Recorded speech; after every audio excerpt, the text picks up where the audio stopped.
Halo Sahabat Nova, harus lebih berhati-hati ya. Ada beberapa cara yang bisa kamu lakukan dan lihat untuk membedakan pinjaman online yang terpercaya dengan pinjaman online yang bodong. Dapatkan informasi lengkapnya di video ini. Buat kamu yang punya pengalaman meminjam uang di pinjaman online bodong, jangan lupa ceritakan kisah kamu di kolom komentar ya.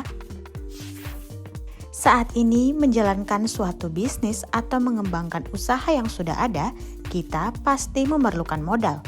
Dan salah satu cara untuk mendapatkan modal adalah dengan mengambil pinjaman. Terlebih lagi, kini peer-to-peer atau P2P lending atau pinjaman online tengah marak terjadi.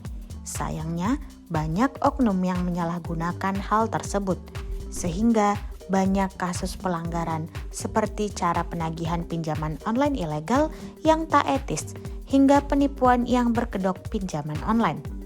Tak hanya itu, bocornya data peminjam serta penerapan bunga yang tak masuk akal membuat orang tak ingin terlibat lebih jauh dengan pinjaman online.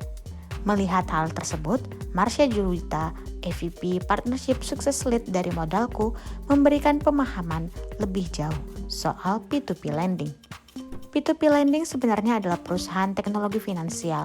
Jadi kita mempergunakan teknologi untuk memberikan akses finansial yang lebih luas lagi daripada istilahnya lembaga keuangan tradisional.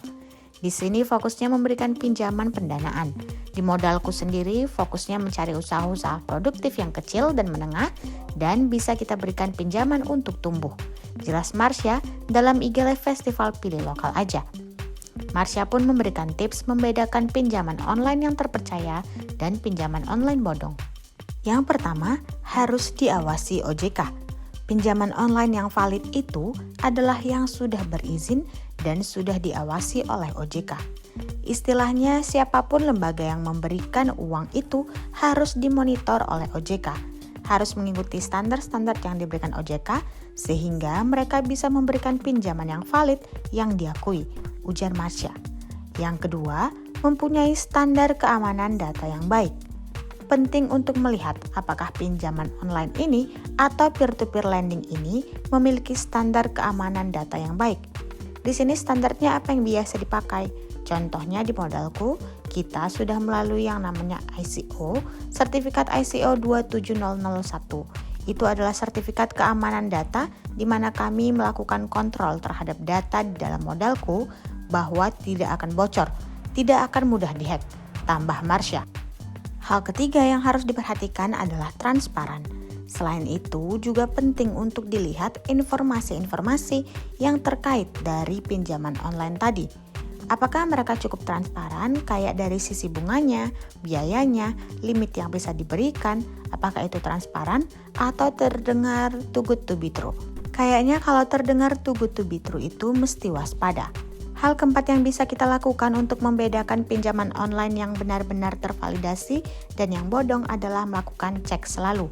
Selain itu, mungkin bisa coba tanya-tanya. Mungkin biasanya tuh pinjol sudah happening, jadi mungkin di kenalan kita ada yang sudah pernah memiliki pengalaman dengan pinjol tertentu. Mungkin dari situ kita bisa coba tanya langsung gimana sih pengalamannya. Jadi harus selalu bertanya dan research. Tandas Marsha. Itu dia Sahabat Nova beberapa hal yang bisa kita lakukan untuk membedakan pinjaman online yang terpercaya dan juga pinjol bodong. Kalau Sahabat Nova punya pengalaman dan cerita tentang pinjaman online, boleh bagikan di kolom komentar ya. Jangan lupa like video ini, subscribe YouTube channel Nova, dan bunyikan lonceng notifikasi supaya kamu tidak ketinggalan video menarik lainnya.